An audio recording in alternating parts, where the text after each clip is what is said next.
Midnight on August 23, 1987 in Alexander, Arkansas.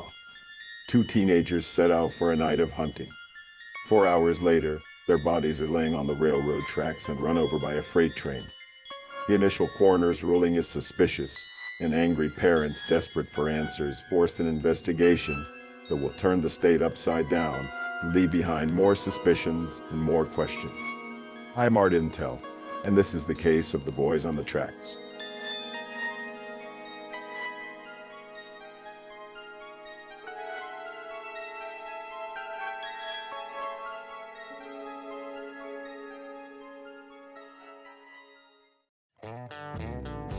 Arkansas in the late 1980s is a complicated place in many ways.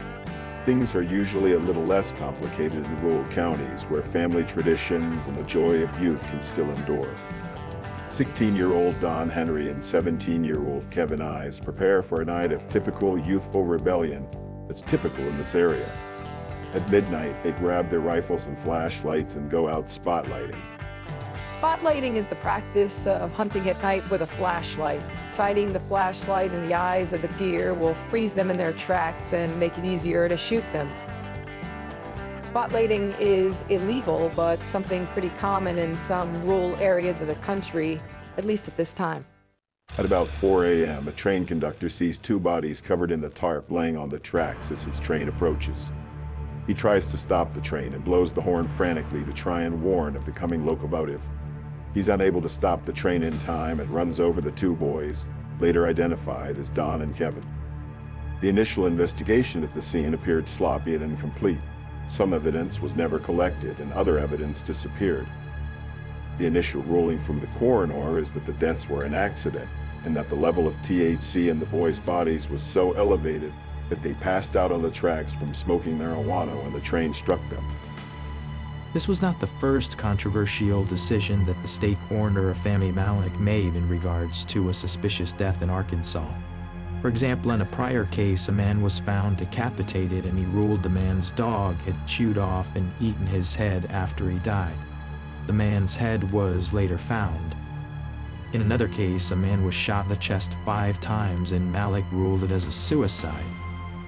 But Malak faced no repercussions for this or any other suspicious reports he filed.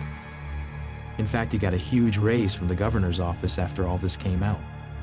The boys' parents were not satisfied with the coroner's conclusions and had the bodies exhumed and an independent autopsy and investigation performed.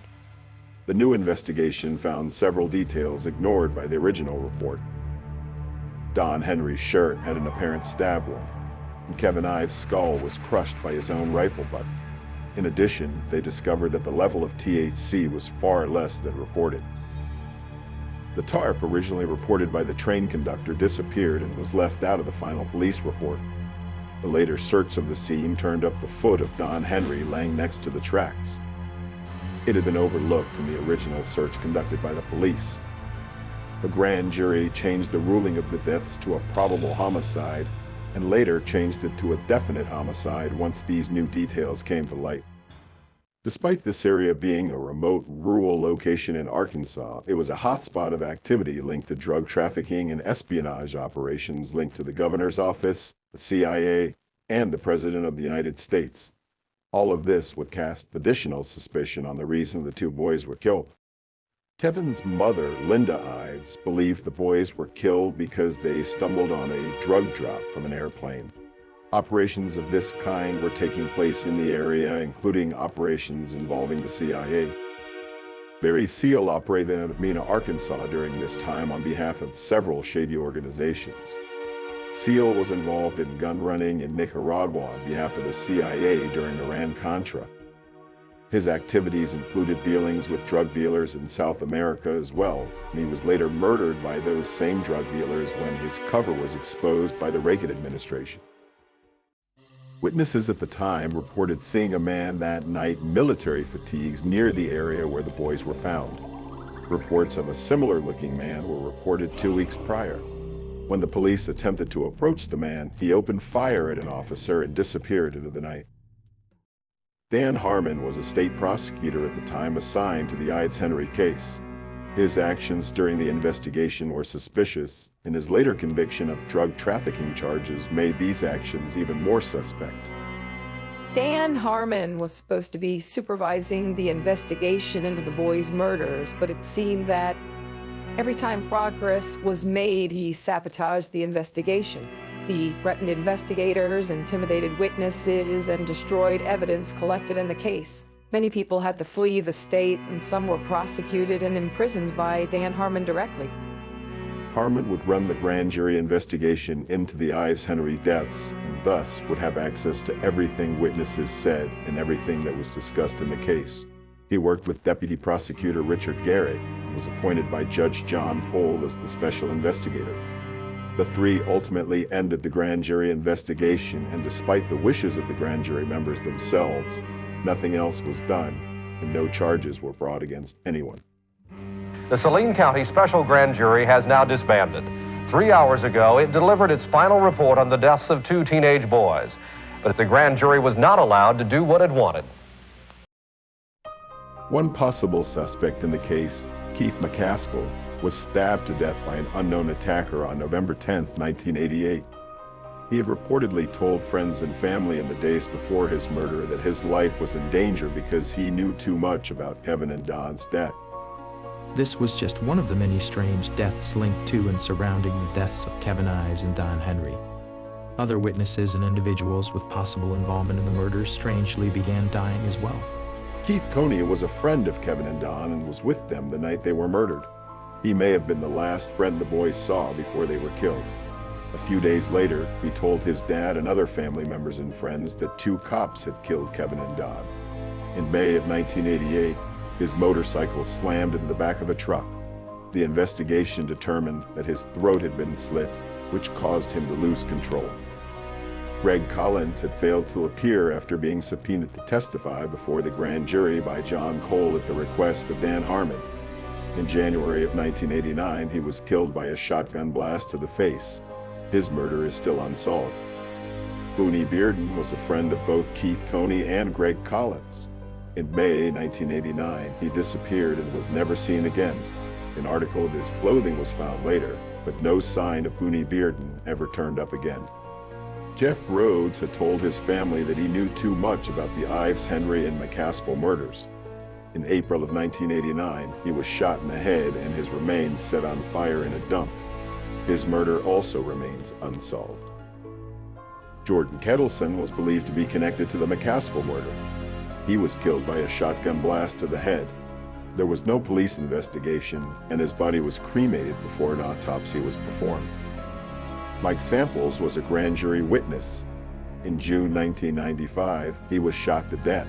Sources say he was involved in retrieving drugs dropped from airplanes in Arkansas.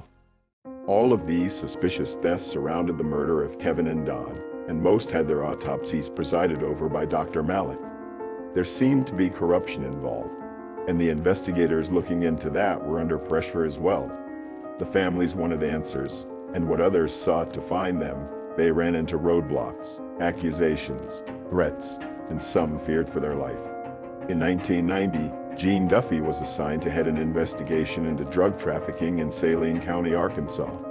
She was told by her supervisor that the task force was not to look into any public officials as part of her investigation.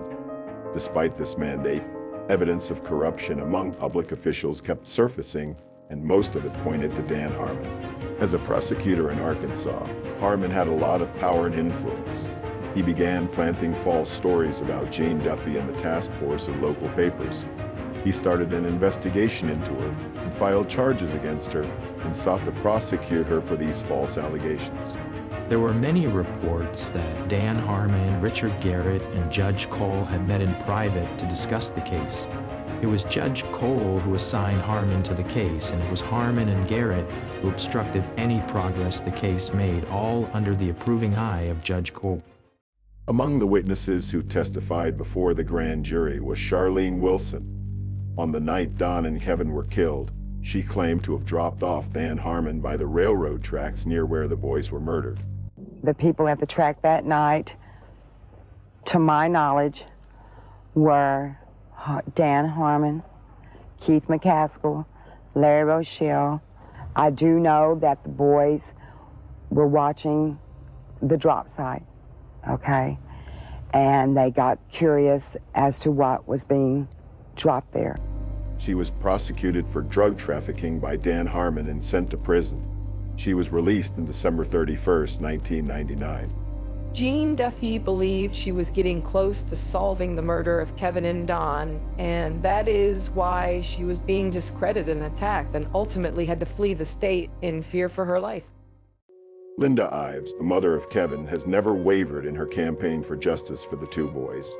She hopes to one day find that justice. Dan Harmon was convicted of charges including drug conspiracy and was sentenced to 8 years in prison. By 2008, he was back in Arkansas, working temporarily for the Saline County Circuit Court. In 2010, he was again prosecuted for drug charges. This time, he was acquitted, however, and no other new information has come to light regarding the murders of Don Henry and Kevin Ives. What do you think? Did the boys stumble on a drug trafficking operation run by a powerful cartel? Did Dan Harmon and his associates murder the boys and cover it up? Or is this a conspiracy that involves even higher levels of government corruption and cover-ups? Let me know in the comments below. If you have any information about this case, let me know as well. References are available in the description. If you enjoyed this video, please click the like button and consider subscribing to the channel. Or in case you forgot, I'm Art Intel. Thanks for watching.